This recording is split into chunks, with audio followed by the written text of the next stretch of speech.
Hi there. Welcome. Employment Law Show is what you're watching over the next 30 minutes. Please stick around. I can guarantee you one thing. You will learn a lot about workplace rights and employment law with this guy, Lior Samfiru, employment lawyer, of course. Always reachable. I'll give you that number momentarily. My name, John Scholes. I simply host the show. Emails, phone calls, many ways to reach out to Lior anytime on your own time. Phone number is 1-855-821-5900. Email ask@employmentlawyer.ca or help@employmentlawyer.ca. And the website, which I know we'll refer to several times over the course of the 30 minutes, pocketemploymentlawyer.ca. It'll teach you a whole ton. It's free, it's anonymous, easy to navigate, and you'll have access to the severance calculator as well. Again, pocketemploymentlawyer.ca. We always have a main topic, as you know, in our second segment of the show. This time it's going to be medical leave Q&A. Medical leave Q&A, so stick around for that. Some phone calls, some emails, got a mixed bag of stuff to get through as well, Lior, but we always start off, you start us off and get us warmed up with the week that was. What do you got cooking? I think you'll be shocked, John, that I spent the week that was talking about employment law. Shocking, I know. That's what I do. You know, I talk about employment law on this show, but this show is really only 30 minutes. When I get off here, I get to work and I check my emails and I talk on the phone with people dealing with employment law issues. And that's what I want to do. There's no lack of employment law issues. If we have a job, there's probably a good chance that some issue is going to come up during the lifetime of that job. Maybe we lost that job. That's an issue we need to address, of course. Maybe our job has changed, our hours or our compensation or our work location. Those are certainly important issues that we need to talk about. Maybe we're not being treated properly. Maybe we're being discriminated against. Those are huge issues we need to talk about. And on this show, we try to touch on all these topics to give you that knowledge so that if something happens to you, you don't feel alone. You don't feel like you don't have options. You know something about those rights. And of course, you know where to go to help enforce those rights. We give you my phone number and email address so that I can get to work and help you make sure that no one takes advantage of you in the workplace. Those laws are there for a reason. They're there so you can use them, so that your employer cannot just do whatever it wants. So take advantage of that, of course. Throughout the show, we'll give you my phone and email so that we can have that private discussion and I can get to work to help you on that very important issue that you may be dealing with. But I always like to start off with the case of the day. Now, usually when I talk about a case here, it's something that kind of has a happy ending. Well, as in life, not everything has a happy ending, and this particular one didn't. So I spoke with a lady who had worked for the same employer for about 4.5 years, and she was let go because of a restructuring. Her employer offered her 6 weeks of severance. Well, you know what she did? Well, she did what a lot of people do, and she called the Ministry of Labor. There's a 1-800 number that they provide, and she called them. She was on hold for a few minutes. Finally, a live person answered, and she asked the question, well, my employer just let me go. I've been there for 4.5 years, offered me 6 weeks. Is that okay? Well, guess what? She was told, well, you're owed 4 weeks of pay. They offered you 6. 6 is more than 4, right? So, yeah, it's all good. Well, she accepted it. She didn't know any better. She signed off on that offer, and she was, fairly content. Well, at least I'm not losing something. I got more than I should have. Well, guess what? Then, literally days later, she sees this show on TV. She hears me say, you're owed much more than that. She hears me say, don't call the Ministry of Labor. So she calls me, and she wants to know, wait a second, did I make a mistake here? Did I get the wrong information? She did. She got the wrong information. The reason for that is the Ministry of Labor can only advise with respect to a person's minimum entitlements, not their full entitlements. What does that mean for her? She was owed in excess of 6 months of severance. She was offered 6 weeks, which the Ministry of Labor told her is fine to accept. Guess what? That was the wrong advice. It was false. It was incorrect. She accepted a lot less than she should have. And I had to be the bearer of bad news and to tell her, unfortunately, there were many more months' pay you were owed, but I can't help you. Once you sign off on that severance letter, there's no going back. There's no changing your mind. There's no realizing that you made a mistake and taking it back. So in this situation, the end of the story is bad news. I had to break that bad news. But there's a lesson here for everyone. If you lose your job, cannot, should not, under any circumstances, contact the Ministry of Labor. The Ministry of Labor cannot help you with respect to your termination entitlements. Ministry of Labor can help you with overtime. Yes, absolutely. With your vacation pay. Absolutely. With your holiday pay. Yes, for sure. not with respect to your termination entitlements. For that, you got to call me. And it's okay if you don't like me, that's fine. Call another employment lawyer. Perfectly fine. But do not call the Ministry of Labor. Don't make that mistake. Your entitlements could be significantly greater than what you were otherwise told. You have to think how many people every day, every year do the same thing. I mean, it's a bit of a stretch to ask the government to do more, but couldn't they just say, hey, maybe consult a lawyer?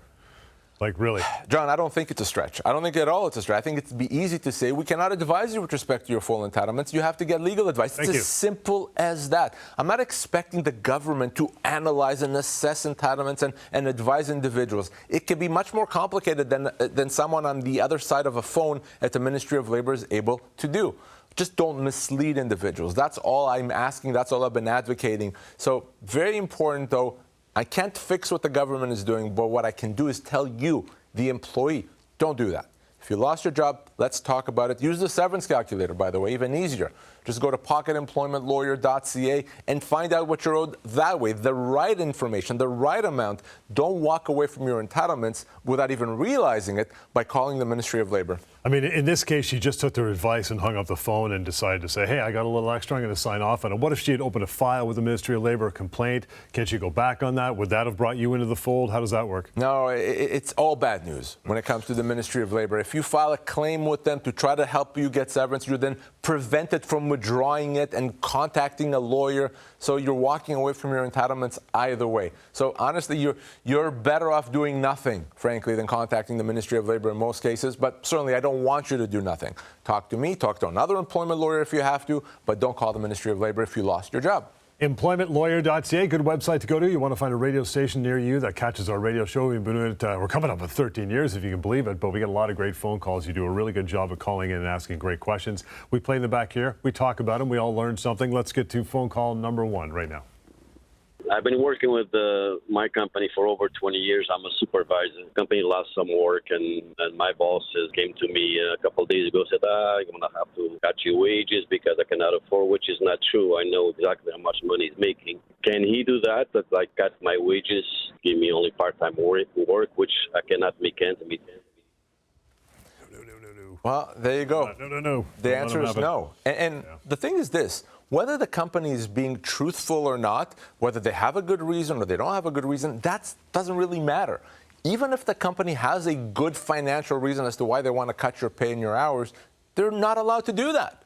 In most cases, your employer cannot just reduce your pay or hours. If they do, that could be a constructive dismissal. So generally speaking, if you're now faced a significant change in terms of employment, in this case, a reduction in hours, reduction in pay, here are your choices. Choice number 1 is, of course, you can accept it and continue working. For sure, you can make that choice. Keep in mind, of course, by accepting it, you may give the company the right to do it again. Second option is you can treat that as a termination. This person can't afford to take such a pay cut.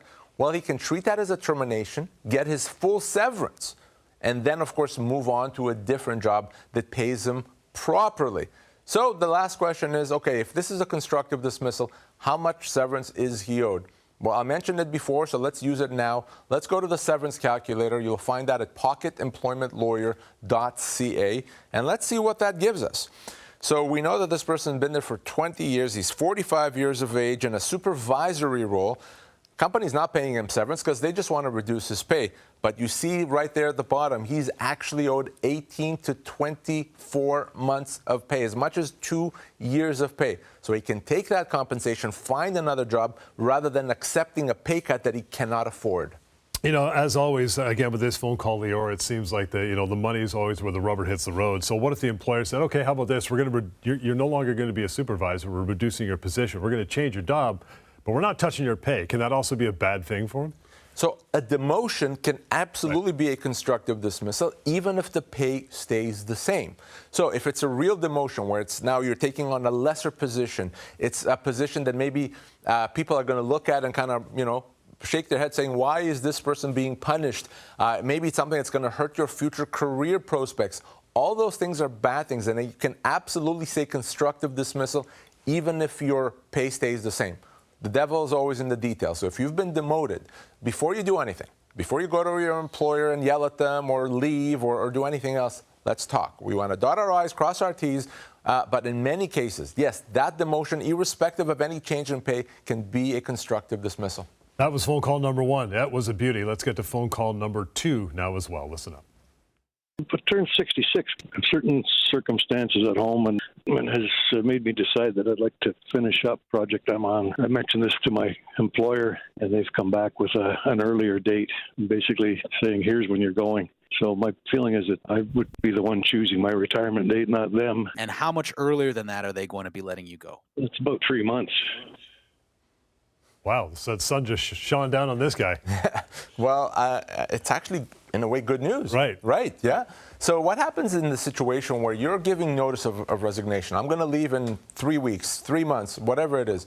In most cases, if the company says, we want you to go today, well, it becomes a termination as of that moment, right? You're not resigning today, you're resigning in the future. So if the company wants you to go today, that's a termination and they have to pay you your severance. Now, that severance may be capped as of the date you were going to resign. So if you're owed 12 months severance, but you were going to resign in 3 months, you're not going to get 12 months, you're going to get 3 months, but you're still going to get paid.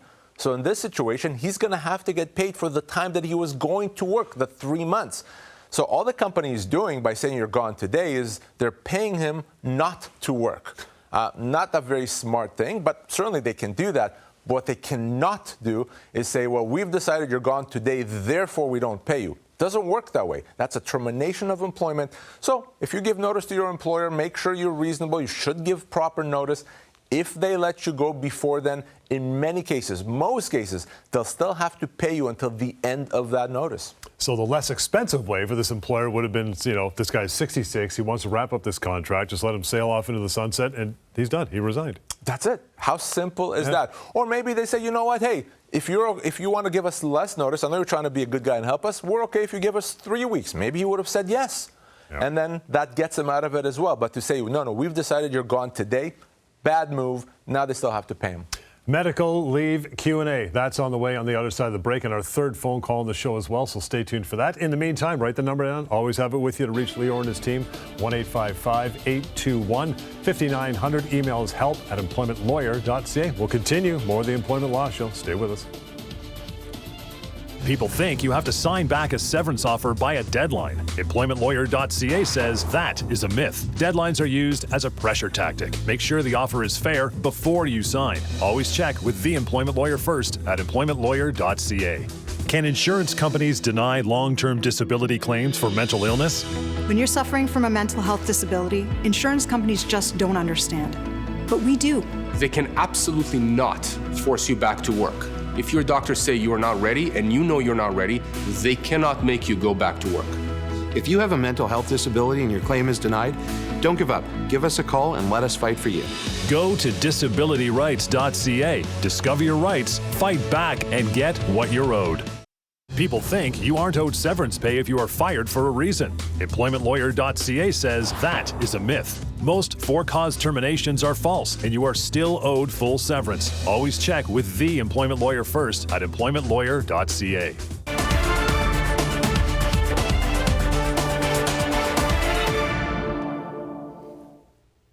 All right, we're back at it. As mentioned, we got a main topic, medical leave Q&A, and then we'll get to our phone call as well. Third phone call is coming up right now. So I worked for one of the biggest companies in Canada. During COVID, they were hiring a lot of people, and the job postings had a statement on them that said this is a permanently work from home position. And now that things have changed, they are asking people to come back to the office so many days a month, even on the people that had that in their posting. Can they do that? I've heard this a million times, right? Yeah. Huge issue over the past year or so. So let's reframe the question. So the question is not so much can they do that. The question is what happens if you, the employee, say, no, I'm not coming in. So if you say, no, I'm not coming in, one of two things will happen. Either the company backs off, right? And they let you be and they let you continue working from home, or they say, well, then we're going to let you go. Remember, a company is allowed to let you go pretty much for any reason as long as severance is paid. So this is one of those reasons. Yes, the company can say to you, because you're not coming into the office when we told you, we're going to let you go. But they're going to have to pay you your full severance. What I've seen happen is companies saying, well, if you're not coming in, we'll consider you to have resigned or we'll fire you without severance. That they cannot do. If you're working remotely and they want to change that and you don't do it, they either back off or they pay you your full severance. It's not a resignation. You don't have to agree to that change. You have the ability to continue working remotely, and if they want you gone, they have to pay you severance. If they don't, if they let you go, if they do anything to you, frankly, even if they even suggest that they're going to do something to you, you want to call me right away. The expiration date on the whole COVID-19 coming back to work thing has elapsed a long time ago, hasn't it? Yeah, by now there's no reason to keep employees remote. So if an employer lets you stay remote, it becomes a term of employment. And if they want to change that term of employment, you don't have to accept it, keeping in mind, of course, you can't stop the company from letting you go. But what you can absolutely do is make sure you get your severance. All right, let's get into our main topic for this show. That is medical leave Q&A. Number one, Lior, do you have the right to take a medical leave from work? Can you even do it? Absolutely. You have a right. If you're not able to work, you have a right to be off work. And by the way, I'm going to say you have more than a right, an obligation. You shouldn't go to work if you can't work. You may make others sick if you have something that's otherwise transmittable, or you may make yourself sick. So you can be off work, and there's no limit on that, okay? You can be off as long as you have a legitimate medical condition and it's not up to your employer. You don't need their permission or approval. If you cannot work for medical reasons, you can be off. Okay, we determined you can do it. So now there's got to be some sort of documentation you got to provide your employer to do so. Where does that come from? It's actually quite simple. Yep. All you need is a doctor's note saying that you cannot work. That's it. That doctor's note, John, by the way, does not have to say what the medical condition is. Doesn't matter if you're suffering from disability that's physical or mental, does not matter. You can be off work if the doctor says that. Company doesn't get to question that. They don't get to get a second opinion. They don't get to demand that they know what the medical condition is. Get that doctor's note. And if your employer won't give you or threatens you if you're trying to take that time off with your doctor's note, call me. So they can't ask you, what's wrong with you? Is it your hip? Are you on medication? What medications you on? Could we see your medical file? We've heard that before, right? Yeah, recently actually on one of our radio shows, one of our callers was saying they demand to know what my treatment is and how long am I going to get that treatment for and what the specific condition is. That is offside. It doesn't matter. What matters is whether you can work or not. That's it. So, and a company that demands anything more than that is offside. You don't have to give them your personal diagnosis. That is not something they're allowed to demand. We're doing the medical leave Q&A this week. The next question, Lior, can your employer change your job when you come back from that medical leave? So the same rules apply coming back from a leave that apply throughout the course of employment. An employer cannot make significant changes to the terms of employment. And if they do, that is a constructive dismissal, or at least can be a constructive dismissal. So that applies in the usual way when you're just working, and it applies coming back from a leave. Just because you're coming back from a leave, even if it's a longer leave, does not give the company extra new powers to make changes to your employment terms. So they can't take you from full-time to part-time. They can't demote you. They can't give you different pay. They can't relocate you. All those things can be constructive dismissal, and potentially, if they're doing that because you were sick, that could also be a human rights violation. So please do the smart thing, the right thing. If you're coming back and now all of a sudden your job is going to be vastly different, you want to give me a call. Unless they blow it out the whole department, that's different, right? Sure. Yeah. But even in that situation, John, in a situation where the department is gone, well, if they want to give you a very different position, that may not be a human rights violation, but it could still absolutely be a constructive dismissal. Next question, Lior, do you have to return to work if your insurance provider denies you or cuts you off short-term or long-term disability?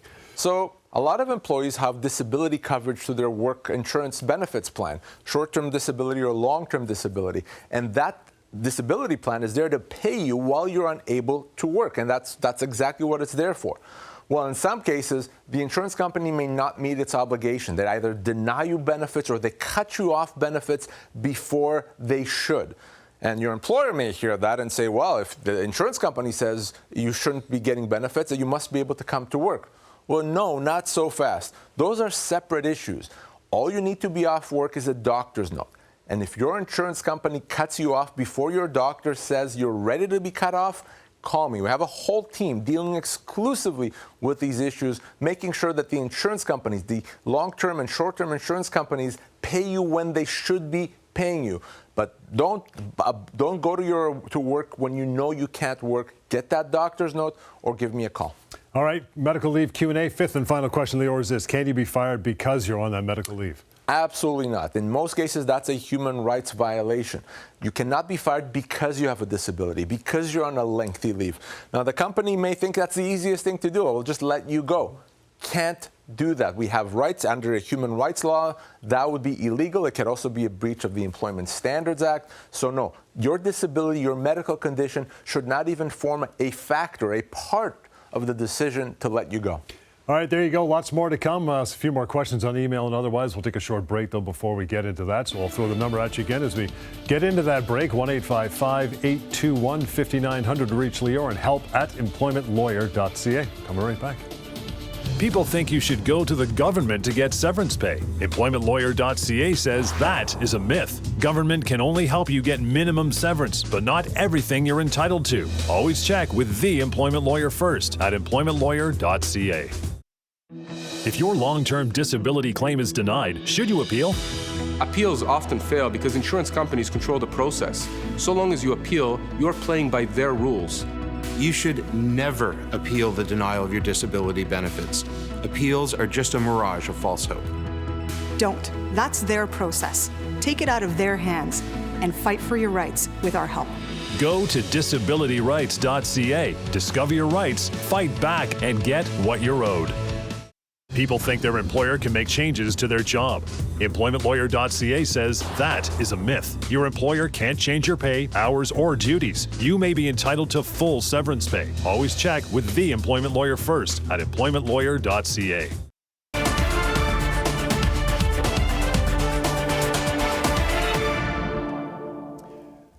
And we are back. Employment Law Show. Plenty of time to go and a few more questions as well. This time we're going to the live stream that Lior and a bunch of other lawyers host during the week. You want to reach out at stlawyers.ca to get on board, ask your questions. You can catch it on YouTube, Facebook, LinkedIn as well. For this week from the live stream, Lior, here is a question. My company restructured and eliminated my sales position. I've been with the company for 9 years and told I'd receive 9 weeks pay. After reviewing the package, I decided to sign, but now I'm having second thoughts. I wrote them back requesting that they up my severance based on my age, I'm 59, and the current economic climate. They refused to do so. Can I fight this, or is it too late? Well, what I'm hoping is that this person didn't actually go ahead and sign it. They're saying that they decided to sign, but then they changed their mind. I'm hoping that they changed their mind before they actually put their name on that dotted line. Because once you sign that offer, you can't take it back. But here's the thing. Yeah, this person is completely correct to question that 9 weeks of severance. Let's get rid of this completely false notion that severance is a week per year.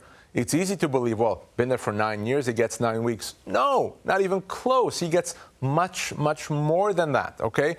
So, no. And the fact, by the way, that the company says we're not going to improve it, guess what? Once they hear from me, of course they'll improve it. That's why we have laws. The company doesn't get to decide that. So let's go to the severance calculator to see the real amount that this person should be getting, okay? We're going to go to pocketemploymentlawyer.ca, plug in the information, and let's see what we get. 59 years of age in a sales role, been there for 9 years. Company says 9 weeks, a week per year. No, wrong. You see right there, person is owed 12 to 14 months, not weeks, months of severance. Well, if this doesn't give you an idea why you need to use the severance calculator, nothing will. So pocketemploymentlawyer.ca. And quickly, there are sales position. Income can do this generally. How do you calculate it? Yeah, by the way, this technical term. Legal term. Legal term, of course. So, no, in many cases, your compensation may change over time and maybe go up and down. So when it comes to severance, we'll simply look at an average. So it's not your best year or worst year. We'll look at an average, and that's going to be the figure we use to calculate your severance. All right, let's get to another question, though. This one comes from terminationquestions.com. Of course, free and anonymous for you to use anytime. I have worked for a company for 4 years in an IT position and was just let go. They gave me only 2 weeks notice because they consider me to be a, here it comes, independent contractor. Am I entitled to any severance? Well, obviously, I don't have all the information ideally I would want to have, but I can tell you this. It's extremely unlikely that after 4 years, this person is actually an independent contractor. They're likely an employee. And if they're an employee that's been misclassified as a contractor, they're owed their full severance. So it's very, very common. This misclassification issue is common. And we talked about pocketemploymentlawyer.ca. Well, when you go there, one of the tools that's available to you there is to determine whether you're actually a contractor or if you've been misclassified and you really are an employee. So check out pocketemploymentlawyer.ca. If this person is actually an employee and then they've been misclassified after 4 years or so of employment, they could easily be owed 6 months, 8 months, 9 months of severance, not 4 weeks or 2 weeks. So that's why you do the right thing. If you lost your job, you call me, you go to pocketemploymentlawyer.ca. You don't take your employer's word for it. Great questions. Appreciate that. It's time to get into the last segment of the show as we roll into that employment law rapid fire. Here we go.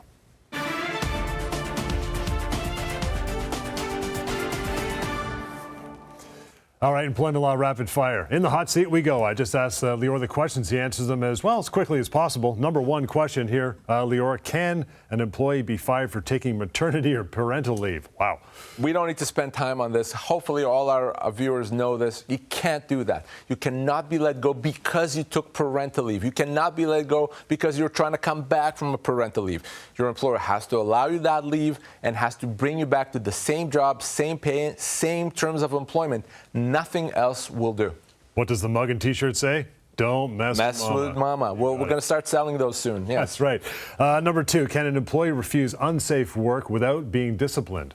Absolutely. Not only can an employee refuse unsafe work, they must refuse unsafe work, okay? You have a right to work in a safe work environment. You should not work if that work environment is unsafe, even if you're not sure. You can refuse unsafe work. You cannot be punished. Company has to fix the issue. If they have to, they can bring an inspector from the government to determine what is going on there. But what we know for sure is you can never, ever be punished for trying to make sure that your workplace is safe. Rapid fire question number three, Lior, for today. Can an employee be fired without being given a reason? Everybody gets stuck on this one.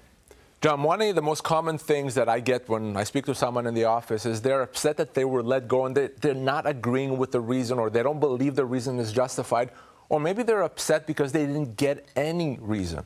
Well, here's how the law works. The law says that generally you can be let go at any time and pretty much for any reason, so long as you get your severance. So you can't do much about the fact that the reason doesn't make sense to you, or maybe it's even false.